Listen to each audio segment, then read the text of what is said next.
Hello,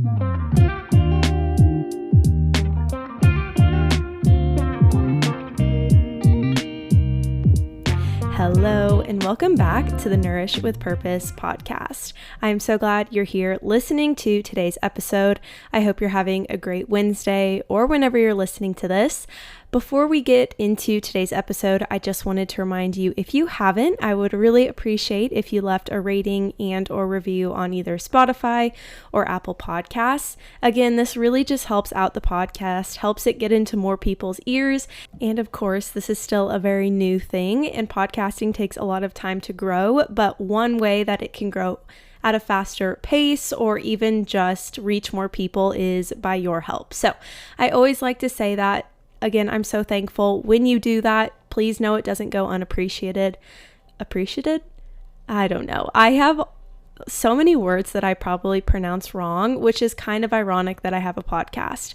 My mom calls them a Baileyism. Like, it's kind of like an odd thing that I do. I'll say like, oh gosh, I could do a whole episode probably, but like bagel, I say bagel. That's one example, and people lose it. I remember in college, people would be like, what are you saying? What's a bagel? I'm like, it's a bagel, like you eat a bagel. Anyway, that's kind of exposing myself a little bit too much, but on the podcast, unfortunately or fortunately, you probably get to know me a little bit better and a lot faster because I don't hold a lot of things back, especially when I record an episode. Sometimes I'm like, oh yeah, there's like an unlimited amount of people that could listen to this. But anyway, that's besides the point. Today we are talking about raw milk. If you have been on social media at all, you will know this is kind of a new craze, even though it's been something that's been practiced for hundreds of years. And today we are going to dive into all things raw milk. But before we get too far into that, of course, I wanted to kind of catch you up on what's been going on in my life.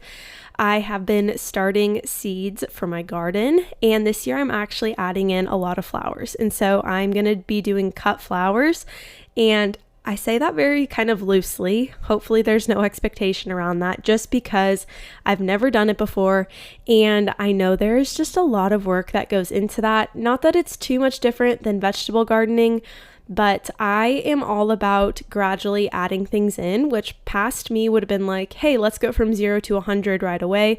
And I know I've talked about this in the past of like, let's get the mini cow, let's get the 200 chickens, let's get the broilers, let's get the honeybees, I'll do 1,000 things because that's just the type of person I am. But I'm learning to have patience and to have some grace with myself and not have to do everything right away. So last summer, I started with just doing a vegetable garden. I really had an overabundance of produce. Eventually, I just let my garden kind of go because I couldn't manage the weeds. So this year, my dad has built me some raised beds, and I'm just so excited. I kind of position them on a different part of our property because we live kind of surrounded by cornfields. They do spray the fields, and then last year my tomatoes just like shriveled up and died, and so I'm moving my garden this year kind of by our tree line to hopefully have some more protection. But I've got raised beds, so I started this weekend. We put cardboard down on the bottom, and then my dad's gonna load in some dirt. And then in another area, he's disked up the ground so I can then start kind of situating where I want my flower rows to go. I'm really hoping that it turns out well this year. I'm a little bit nervous, but if it's successful, you will obviously know, because I do hope to then like sell bouquets, and that's all very forward thinking. It's a lot of work, but what is so fun is I had Jamie from Harvest Homestead in Lincoln. She like is the whiz of flowers. I feel like she knows everything, but she came and kind of helped me decide what I should do this first year, how I could go about planting things, where I should situate the floral flower section of my garden area so that they are protected, just like I had said with the drift of the spray that can come when they're spraying fields around us, just so they don't like all shrivel up and die.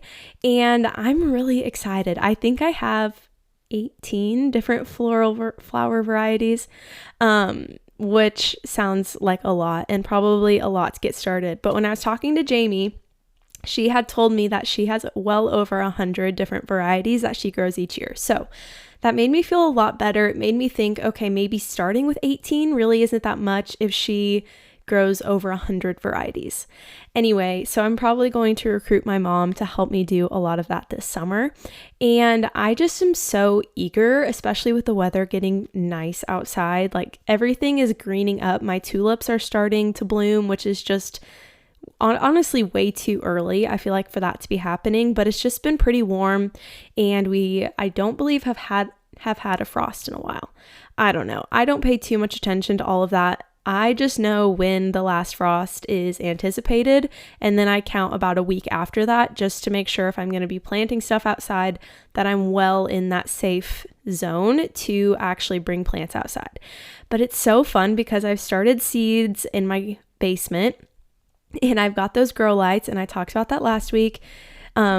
But they are just starting to sprout. And honestly, you guys, the amount of joy that brings me, I was so giddy. I went down there and they were sprouting. I'm like, oh my gosh, this is the best day ever. Like, just makes me so happy. And so I've got some flowers that are starting to sprout.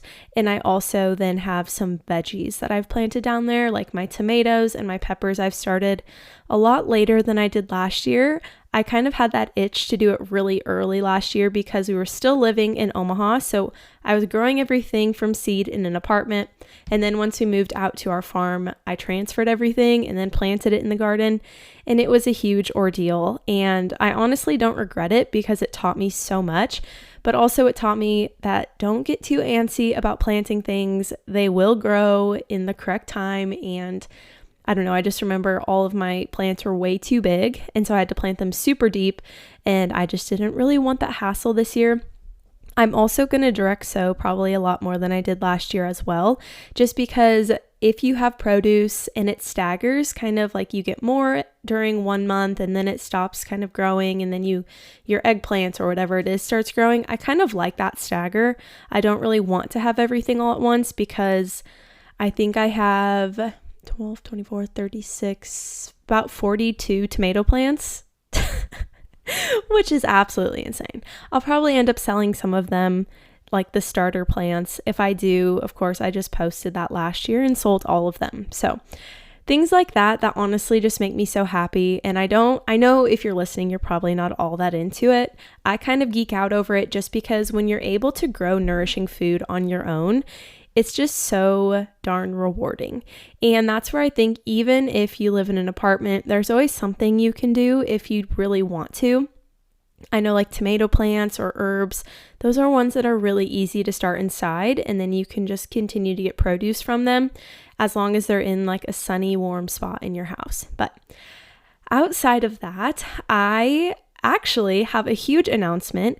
If you follow me on Instagram or Facebook, or if you get my emails, you will already have known, but I did just launch a new program called Inflamed to Inspired. And this is an 8-week program designed to help you identify the root cause of your inflammation, but not only do that, but also learn how to add in more anti-inflammatory foods, herbs, spices, lifestyle changes, and habits that will just truly minimize the amount of inflammation in your body, and specifically in one of those areas. I know I've talked in the past that inflammation can show up in 7 different areas of your body. So what this program does is we take the inflammation assessment, and from there we start to go kind of deep dive, honestly, into each area of your inflammation. So we'll talk about, I know these are ones that I get questions about a lot, but like a nervous system reset. We'll do lymphatic drainage massage and what that looks like, adding in habits to improve digestion and what you can actually consume on an empty stomach to help your body absorb more nutrients throughout the day. And then if you're getting sick, so autoimmune inflammation, the different spices and herbs you can add to your food, or the different tinctures or blends that you can make to help really fight that inflammation of your immune system head on. And really it's through each week focuses on a different area of inflammation. And with the workbook that you get through each week, if you put them all together, you get your own preventative care workbook, I guess is what I would call it. And that's honestly one of the coolest parts about this is you no longer have to wonder like, okay, I have super bad brain fog. Like what do I do? You go to the brain and nervous system inflammation workbook and you look through that and you're like, okay, what foods are going to support my body right now? What herbs are going to support my body right now? What action plans do I need to start adding back into my routine to help how I'm feeling? So sunlight before blue light would be a big one. I could talk about it forever, and I know that I created this program, so I obviously am going to think that it's something that everybody needs, but I truly think if somebody outside of me had created something like this, I would 1000% join and do it, because I know for me, I don't put something out unless it is absolutely perfected and truly something that I think is going to help a lot of women. And that's just what I've learned about myself. I've spent so much time on this. I've put so much stress into this. I say like blood, sweat, and tears, just because I truly want it to be perfect. And I want this to be a space that feels welcoming to all women. It is more of a hybrid program. So you get check-ins from me once a week. You can submit a check-in. I'll reach back out to you, see how things are going, make sure you're kind of on track with the program. But then also there is that group piece. So we've got the group coaching calls, and that's one time a week for an hour. I say if you can find 1 hour in your week to dedicate to this, I absolutely think you should do it. Take that time for yourself. Take the coaching call while you go for a walk or while you're working out. It doesn't mean you have to just sit and do nothing while you're on the call. You can be making supper, you can be doing anything. As long as you just set that time aside, it's truly going to be so beneficial. And what's really cool is I'm offering a free masterclass. So if you want to come to the first coaching call, you can sign up or register for that. Everything that I'm talking about is going to be linked in the show notes or the description of today's episode. But you can click on there, you can register for the call. What we'll do on there is we'll talk about inflammation, we'll take the inflammation assessment together, and then you can see if your numbers equate to a level where maybe you would benefit from extra support. And then of course, that's where this program comes in. So I wanted to make it super minimal investment. I wanted to make it accessible to most. That is something I'm so passionate about. I didn't get into what I'm doing for the financial gain. And I just want you to know that. And that's something I am very transparent about, is I'm not in this for the financial gain. Although that can be really hard not to be something that you stress about as a business owner. I genuinely care so much about the people that I work with, the people that support me. Like it truly doesn't go unnoticed. Even you listening to the podcast, it absolutely does not go unnoticed. I wish I could see everyone that is listening, because I know there's 80 to 100 plus of you, and each week to know that there's that many people just listening, it means so much. So that's why I share all of this with you, is because if you like the podcast and you like just having an organic conversation, if you like learning more about how you can heal your body and truly heal your body. I was thinking about that today, actually. The difference in curing something or minimizing something versus actually healing your body. And I don't say this to diss anybody in the medical field, more of that Western medical side of things, because I couldn't imagine how difficult that job is and how many hours they put in. So by no means do I want to insult anybody by saying this, but if you think about when you go to the hospital, and I even think about my own situation, right? When I went in with back pain, the first thing that they did was put me on a medication to minimize the pain. And then I did 2 rounds of steroid injections, again, to help minimize the pain. But those things maybe temporarily worked, but long term, I knew that that was not the solution for my body. So that's why I stripped that all away. And I tried to figure out how I could heal my body naturally. So then I was thinking about, okay, so that approach versus the approach that I took with my own health was I stopped all the medications, and then I started increasing my core strength, right? If I have low back pain, how I would view healing then is we've got to increase the core strength. Okay, that's going to tighten everything up, support your back. Along with this, if I'm eating a lot of foods that cause my body a lot of inflammation, if I'm drinking alcohol, that's going to increase my inflammation. So if I'm able to minimize any foods that I know are going to continue to harm my body and make the inflammation in my body kind of all over, right? It's just aches and pains. You never feel good. If I can minimize that, I know I can minimize a lot of the back pain I was experiencing. And I really think that's the difference in the approach of this program. It's not a quick fix, and I'll never promise that anything I do is a quick fix, because you should not trust people that tell you things are a quick fix. That's why I try to squeeze this program into being like 5 to 6 weeks long, because I know people just want a short-term investment, right, with their time. I just couldn't do it. I work with one-on-one clients for 6 months now, so squeezing things into 8 weeks was really, really hard for me to do. And that's because it isn't an 8 weeks, okay, boom, you're done. You never have to practice these things again. No, it's an 8 weeks of building habits that are supporting your body and improving how you feel and decreasing the inflammation. And that's why at the end then of the 8 weeks, we'll take the inflammation assessment again and see where your numbers are. Every client that I've had through one-on-one has seen a decrease in their inflammation through working together, even for, I say just 8 weeks, but 8 weeks is a long time, but they see significant improvements. And I know that's going to be the reality for you, but again, it's not the quick fix. And I'm not the quick fix coach, and that's where I don't think you should trust anybody that claims to be. Because I personally don't desire a quick fix. I desire long-term healing. And that's what I share about all the time, is what can we do to create long-term healing? I don't want you then after 8 weeks to get back into those old habits and then not feel good again, right? Long-term habits. That's what I'm about. So I know I just talked about that forever. I don't mean to be pitching this to you or sound salesy. I genuinely just want you to know that all of the things that I've created for this program have been so carefully thought out and created, and I've created this with you in mind, right? With somebody who is just looking to improve how they're feeling, or maybe you are in an extreme case and you just need that first step. This is for you, right? I truly think it is for anyone, all ages. I say in the Q&A piece on the website, but I say like, this is truly for anyone. Like any woman who is looking to change how they're feeling, this is for you. Doesn't matter how old you are.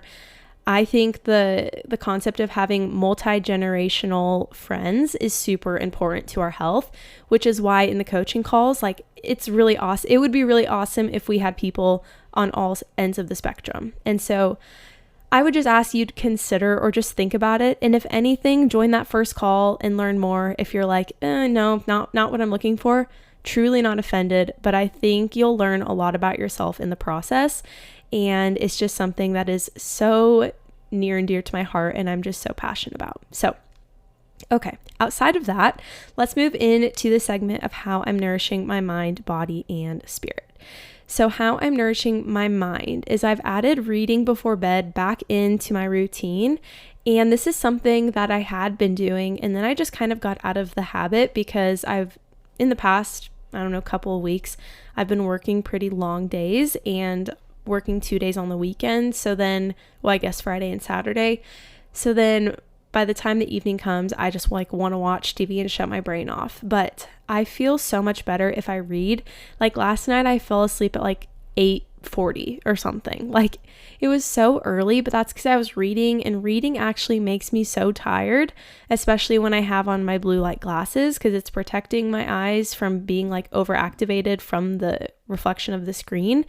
So I'm really loving that, honestly. I have a goal to read 28 books this year, which I know to some of you avid readers, that probably seems like nothing. But last year I read 24. So now I just wanted to add in 4 more. And I feel like I'm pretty well on my way to do that. I think I've read 6 books so far this year. I don't know. I'm hoping that I'm able to reach that, but I'm not putting too much pressure on it. I honestly just love to read, and it's something I have to be very intentional with. So doing it before bed just kind of seems fitting. How I'm nourishing my body is I have been stretching in the mornings when I wake up. Right now, and I know I mentioned this last week, but I'm still trying to get over this congestion. My body, I try to support it so well, and it's fighting so hard, but I've noticed even just with the pain in my low back, anytime I either have like my period or I get like the cold or flu, my back, because that is an area of my body that's already injured, the inflammation in that area kind of spikes. And so I just haven't been sleeping super well. I by no means are in chronic pain or anything like that, but it's just not comfy. And I just know that's because my body is inflamed right now, which is what we would call acute inflammation. It's not something that lasts forever, but temporarily my body is just really trying to fight off whatever it's got.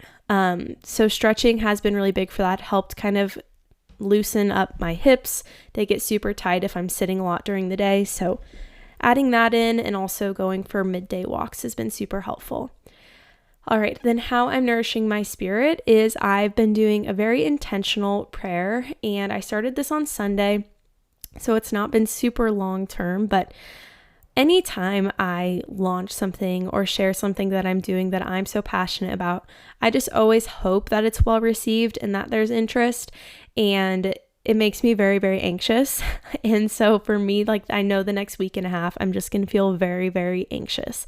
And so it's just having a prayer with God to just talk about like the type of person that I'm hoping receives this program, the type of person that I hope I can connect with on a deeper level, that is just looking for something, is looking for help, that they feel like they can trust me, and that they feel, that they can confide any of their health issues in me, and that they just really have that push to take a step towards healing if they've been suffering for a long time. And it's just kind of repeating those things, right? Not praying like, oh, I hope I have this amount of people or make this much money, because those might all be superficial goals. Not that I have, but just that I maybe subconsciously am thinking like, okay, I've dedicated a lot of time to this. Like, I just want women to want this. But getting outside of it and thinking more of you, thinking of the person that I want to help through this program, and just having that very honest conversation has helped so much with the stress and anxiety that I feel about doing something like this. And so that's just been very helpful for me. And I really think it's obviously going to be helpful for anyone that just maybe is experiencing a little bit more stress than usual or working more than usual, is just thinking of like the core reason why you're stressed and what you want to come out of it, rather than thinking of more of the, first world problems of money or in like people or your job, right?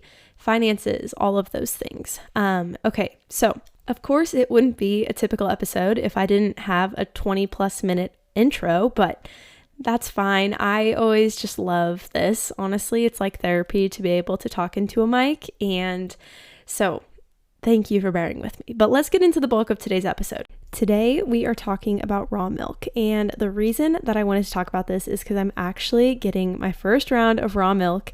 And I've had it when other people have made me a coffee, or if I've gone somewhere that has it, I will use raw milk. But it is something that's actually illegal in Nebraska and in most states, which is honestly pretty hilarious. And I'm going to get into why it's illegal and why people are now wanting to start consuming raw milk again. And I really think a big piece of that goes back to consuming whole, nutrient-dense foods. And with what I do, where I focus a lot on eating anti-inflammatory food, right? Well, anti-inflammatory foods means, in my opinion, we're eating what's naturally been given to us. So if you look at a product and it's in its most natural state, that is what I would say is typically going to be the best version of that product. So if you think about fruits and vegetables, it's really easy to do that. But a whole other category is raw milk.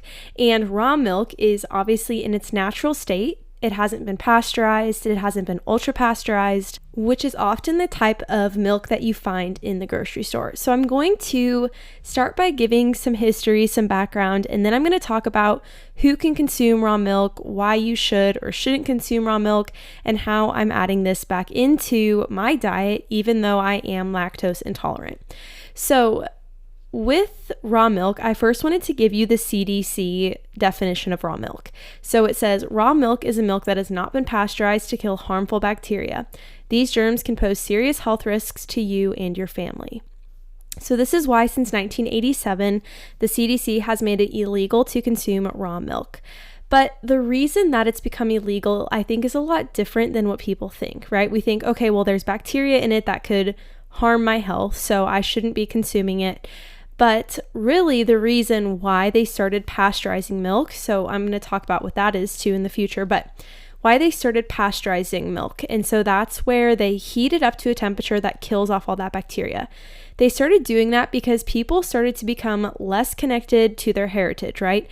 Not very many people that you know own a dairy cow or are outside milking their cow or goat every single day. It's a lot of work. So people then started moving into cities, and the people in the city needed milk from the country. So if you think about that transportation, even dating back to the early 1900s, that process was pretty slow, okay? They didn't have those insulated or refrigerated trucks to transport milk, so they needed to figure out a reason that they could, or a way they could transport milk without that bacteria becoming an issue, right? And that's when people started getting E. coli or other illnesses from the bacteria in raw milk, was when it was being transported.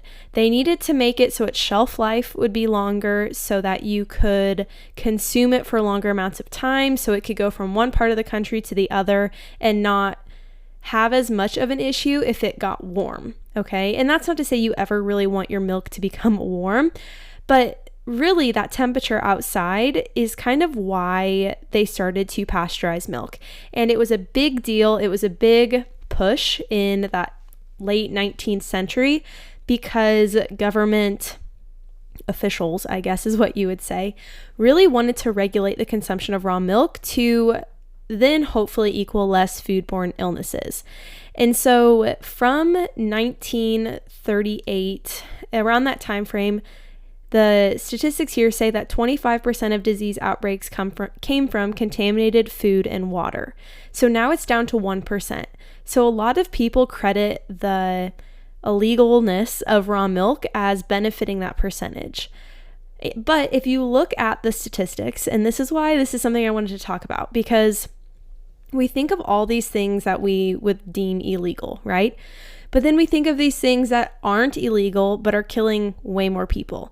So I also wanted to give you these statistics because when I was doing my research, it kind of made me frustrated at why something that we would consume that has so many benefits that I'll talk about is illegal where these things aren't. So if we think about raw milk, from 2005 to 2016, it's still considered illegal, obviously, in most states, but there were 2 deaths that occurred from raw milk during that time.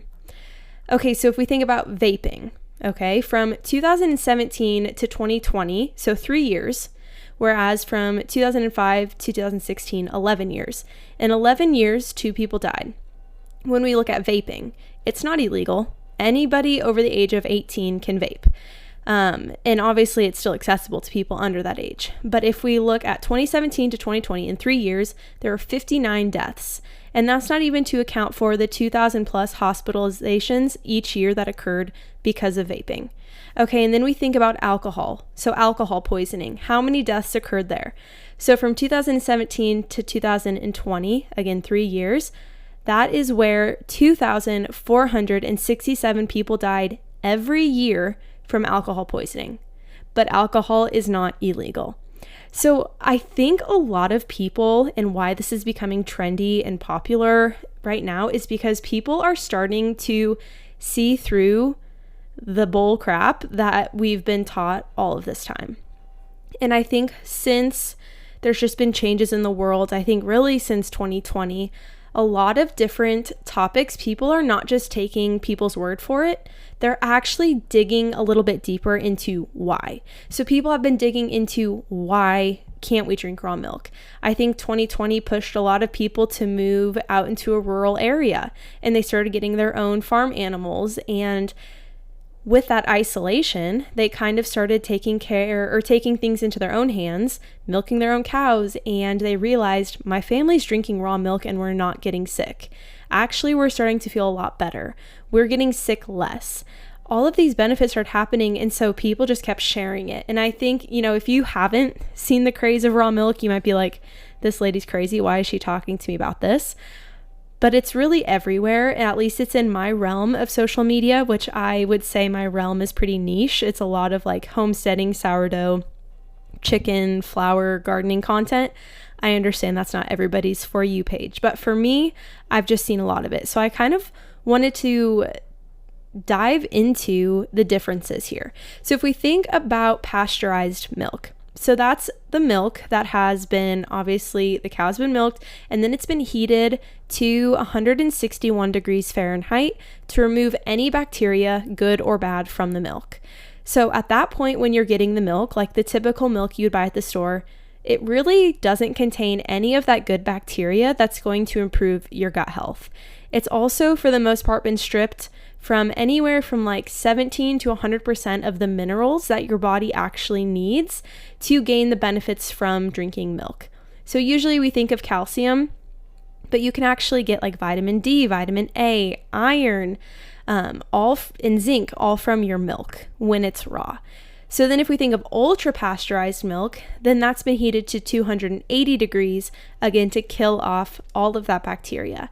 And I think for a long time we were taught that ultra pasteurized was the best for you, but ultra pasteurized is honestly the most harmful or the most difficult for your body to digest because there's no bacteria to help it out. Our digestive system actually really likes bacteria, good and bad, because when you have a balance, right, we always want more good bacteria than bad bacteria, but that good bacteria is able to fight off the bad bacteria and create good gut health. So it creates good digestion. It makes it easier for your body to digest dairy. And so many people around me that I talk to are like, man, I didn't think I was lactose intolerant, but dairy just does not sit well with me as I've gotten older. And I think that's very valid. Maybe from a young age, you didn't really emphasize gut health, or maybe you weren't taught anything about gut health. So now as an adult, you have an immune system that's pretty weak, or your good and bad bacteria balance in your gut is pretty out of whack because it's not something that you've been fostering your whole life. And so that's where then as you get older, your body's going to have a harder time typically digesting an ultra pasteurized dairy, which is what is around us most often. If you think about going to a grocery store or a coffee shop or getting ice cream somewhere, they're 100% of the time using pasteurized or ultra pasteurized dairy, which does make it harder for your body to digest. So with this, like I was saying, the vitamins like A, C, E, iron, zinc, vitamin B, calcium, and that whey protein, they're all denatured to a reduction, like I said, from 14 to 100%. So those are being stripped away from the milk as it's being heated. Yes, it is killing off the bacteria, but it's also killing off the components of milk that are supposed to make it like a superfood. So raw milk, when you look at that, it has 100% of all of those vitamins and minerals and nutrients active in the milk. So in a sense, this milk the pasteurized milk is not natural, and it's not really being used as it was intended for hundreds of years before the government really tried to consume or control how it was consumed. So then let's move into what is raw milk. So raw milk is milk in its natural state, obviously. So it's been taken from the cow and that's how it is. It's not been heated. Nothing like that has happened to it. So raw milk is actually a lot easier to digest because of those active nutrients and enzymes. So I mentioned those before, but all of those are 100% active in the milk, which is why you want to be consuming a raw milk or an A2 milk because those nutrients are still in the milk. So it's higher in all those vitamins, but it also supports your gut health. So because raw milk is technically a living food, right? Anything with bacteria is a living food. So it becomes very similar then to a probiotic. So a probiotic is used to help move things through your system, right? It prevents constipation, but it also can help heal your gut with a pre and a probiotic, heal that gut lining so that you don't have, diarrhea or any issues like bloating that can occur if that bacteria is not imbalanced. So it gives your body good bacteria. This milk also has its own microbiome. It's a living thing. So that also helps our body digest and absorb all the nutrients in it. But it also protects us from the bad bacteria in it.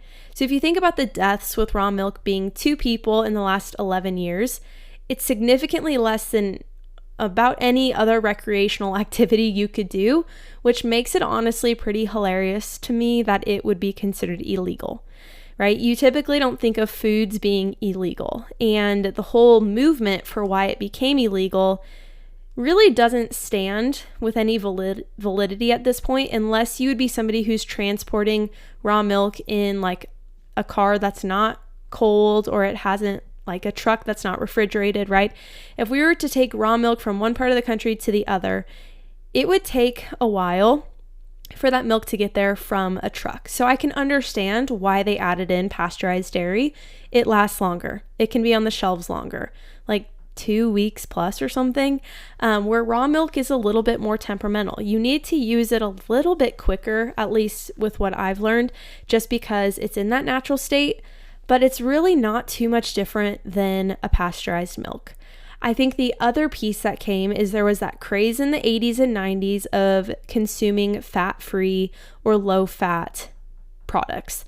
And so that's where dairy kind of got a hit too. You know, you think of 1%, 2% milk. A lot of people wanted milk that was lower in calories. So what did they do?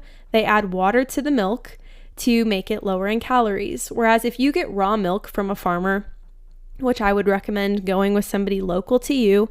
If you get milk from them, it is whole milk. It still has that cream top. So you skim off that cream and you can make butter. You can mix it with the milk to make half and half for your coffee. You know, like you can use it in a variety of ways because it is full fat milk.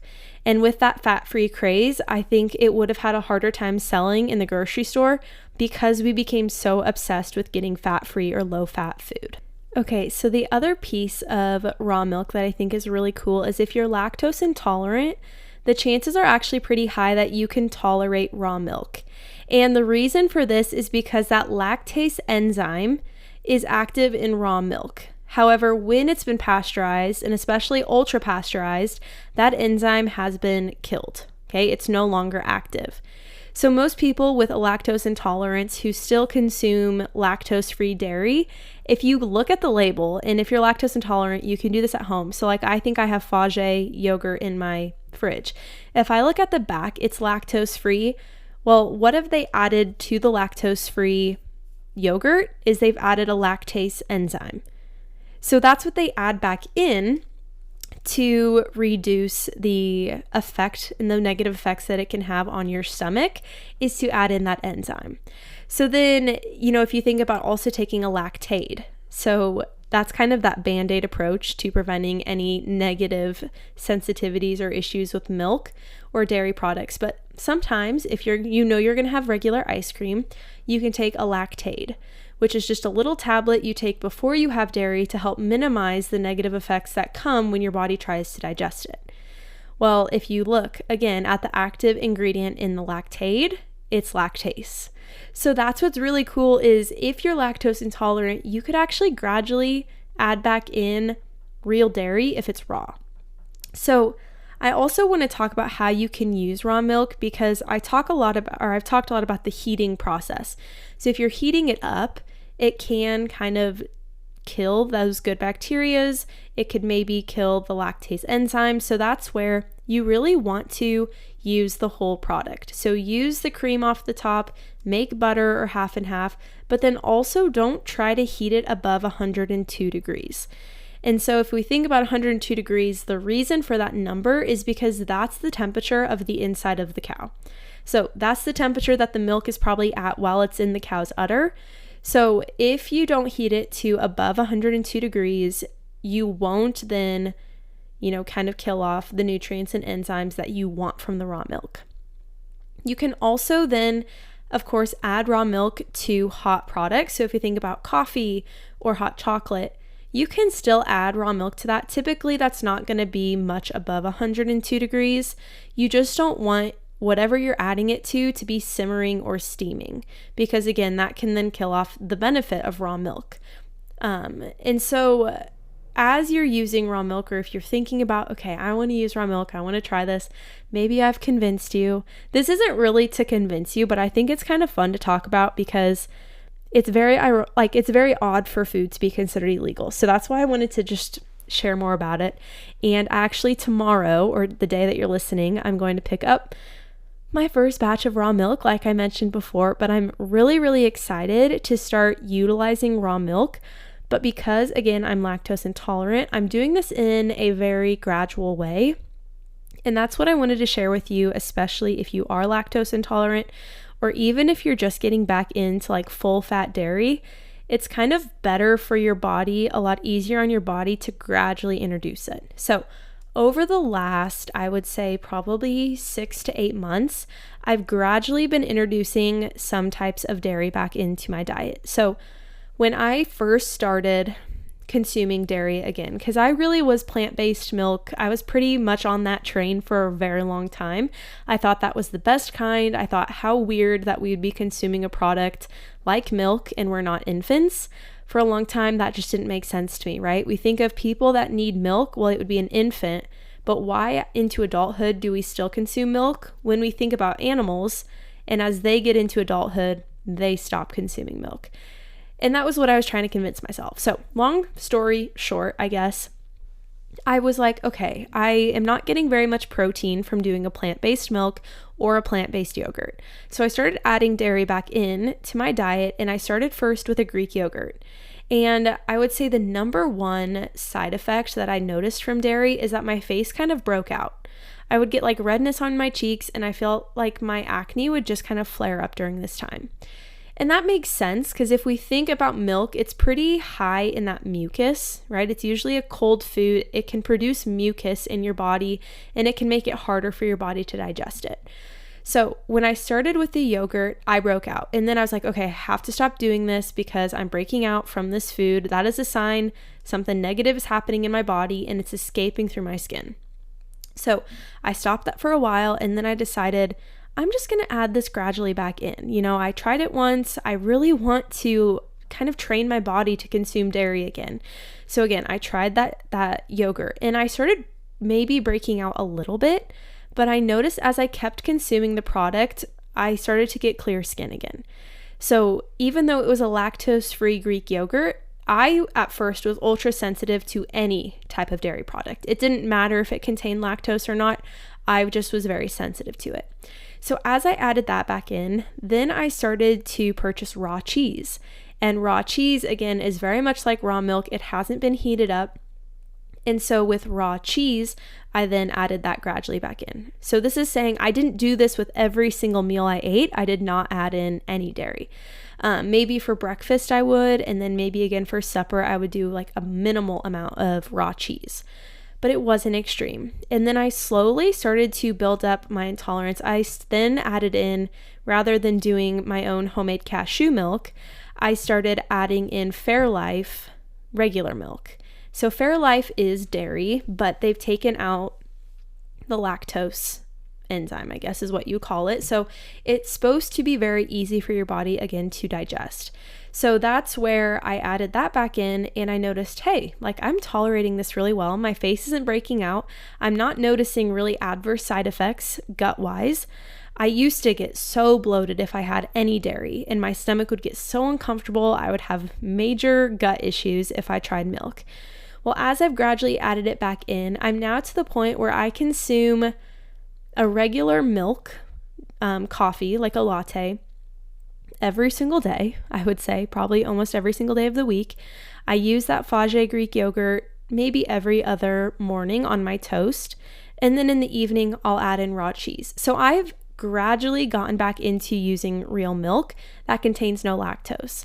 Well, now knowing that raw milk is actually kind of that superfood, and it's supposed to be very mild on your gut, even if you are lactose intolerant, because I've built up that resistance and I know my body's at a point where I think it can tolerate it pretty well, I'm going to start adding in half raw milk and half Fairlife milk to like my lattes or to, I don't know, anything I'd be making that has a lot of dairy. I'm going to do a half and half split. Again, I'm going to ease into it because I know your body can start to maybe negatively react to some foods, and you should be very, very aware of that. And I think that's a lot of what I do with one-on-one coaching is just being aware of how your body responds to different foods. So I'm going to gradually be adding it in, but not going all in right away. And I think that can be said about a lot of things, right? If you think that you're gluten intolerant, but then you have sourdough and you notice, oh my gosh, like my body's not negatively responding to the sourdough. Well, maybe then you can add in gluten in different forms, right? Or maybe just a fermented gluten. So you start to expand what you make with sourdough. It's very much, I feel like, that same concept when it comes to milk. You're gradually adding back in this superfood, this whole food, and then you are kind of taking out either that plant-based milk or a lactose-free milk because your body's going to build up resistance. And I think that's something I've struggled with for a long time, is understanding if being lactose intolerant is a sign of poor gut health, or if it's a sign like that your body just doesn't contain what it needs to digest it properly. And there are so many varying opinions on that. Something I can't say with 100% confidence if I know what it is, but I have noticed that as I've cared about my gut, as I've started eating more of those anti-inflammatory foods, drinking significantly less like alcohol or high amounts of caffeine throughout the day, I notice my gut health, as it's improved, I'm also able to tolerate dairy a lot better. And so yes, there might be a correlation there. Again, that's not something I can say with 100% confidence, but I know that our gut health can impact a lot. And if we have a really inconsistent balance of good and bad bacteria in your gut, no matter what the food is, your body's not going to be able to digest it very well. And that's when it comes to like taking a symbiotic, which is a pre and a probiotic. You could take all of this. Sorry, my phone just went off. But like I was saying, you could take all of the supplements in the world that you think are catered towards gut health, but they're not truly going to help you if your diet is still super poor, right? If you are still not eating whole nutrient-dense foods and you're eating highly processed foods, foods you pop in a microwave and you're off and running with whatever you've got to do, if you're eating food really rushed, if you're scrolling on social media while you're eating, your body's never going to digest food properly, no matter how many supplements you add in, no matter how many different probiotics you try, your body's going to struggle. And I noticed that was the case for me, right? In college, my gut health was terrible. I was eating a lot of dairy and a lot of greasy processed foods because that was what was accessible to me when I was in college. And then I noticed I was bloated all the time. My stomach always was crampy. Like, it just was not an environment for me to thrive. Well, now that I've changed my eating habits, I eat undistracted, I eat slower, a lot slower than I used to, still probably faster than most, but slower than I used to. And I really just care about the quality of my food. My gut health, I think, is at a point where I can be adding in raw dairy, try it out and see how my body reacts. So I hope this was very informative for you. If you have questions, I cannot promise to have all of the answers, but just do your own research and also look at articles to see like, okay, who sponsored this article? Like even with the CDC having that like terrifying description of raw milk, do more research and actually talk to the farmer that you get raw milk from and ask them like, hey, has anybody had issues with this raw milk or digesting this raw milk, right?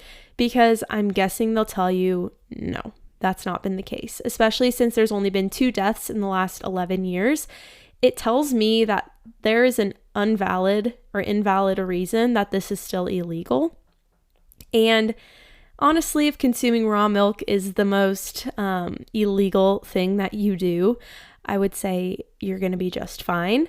Of course, if you notice any negative symptoms or if you notice, hey, my body's not responding well to this, do not continue to consume it. Do not push through. Do not keep trying it out, right? That's why take it in gradual amounts. Gradually add this into your diet if it's something you're interested in, and ask questions, right? To me, to anybody else that you know that sells it or talks about it, or any A2 dairy farmers, which is a whole nother realm that we could get into. But if you can't get raw, I'd recommend getting A2. And I'm not going to get too much into that. That's kind of something for you. Go do your own research. Maybe if you have questions, I can talk about it more in the future. But if you're interested in getting raw milk or finding where you can get it around you, you can use the app rawmilkfinder.com, and that will show you where in your area, in your state, that you can actually get raw milk, okay? But kind of in conclusion, This is not to say raw milk is for everyone, but I think it's something worth looking into, and it's something worth maybe adding back into your diet when you feel like your gut health is really strong. And that's where it kind of goes back to the core 4. If you haven't listened to that 4-part series that I recorded earlier in the year, I guess it's probably just about 2 to 3 weeks ago, I recorded 4 episodes on the core 4 method, why it's so important to your gut health, so many good tips and tricks about gut health and really minimizing inflammation in those episodes that I would encourage you to go ahead and check out. But with that, let's go ahead and close today's episode in prayer. So dear Lord, I just thank you for this day. I thank you for the nice weather outside and the sun shining.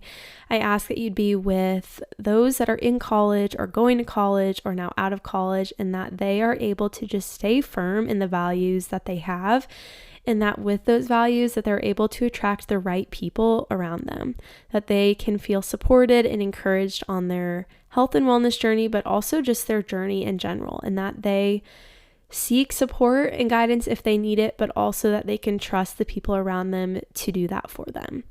Lord, I ask that they lean into you when they feel stressed and overwhelmed rather than trying to figure it out on their own.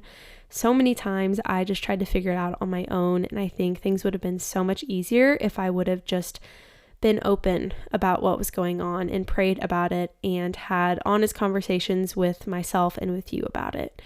Lastly, I pray for anyone struggling with a chronic disease or chronic illness, and that they're able to find some sort of relief, some sort of healing right now, and that they're able to find long-term change for the better rather than just seeking that short-term relief.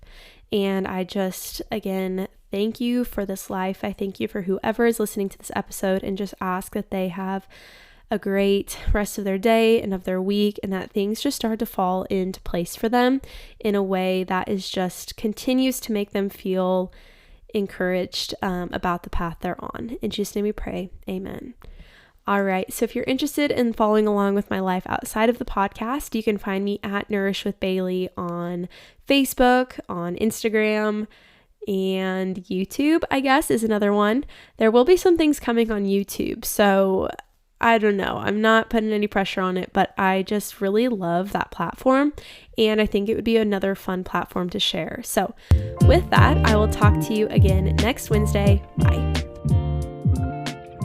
At age 18, I was told I needed to have back surgery. This was then followed with 2 rounds of steroid injections that didn't work and 2 different pain medications that eventually had my kidneys not functioning properly.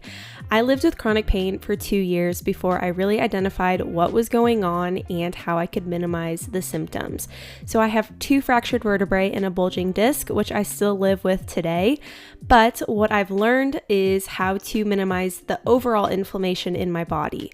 I do this through the use of the anti-inflammatory diet, which is also what I help clients with. What's crazy is there are 7 different areas that inflammation can show up in your body, from brain and nervous system to detoxification system to musculoskeletal, which is what I dealt with, along with digestive inflammation. There's truly so many symptoms or signs that can come along with this. I think the hardest part for people is identifying the root cause, which is why I also add in the inflammation assessment during our initial call. So we know what we're working on, we know where inflammation is showing up in your body.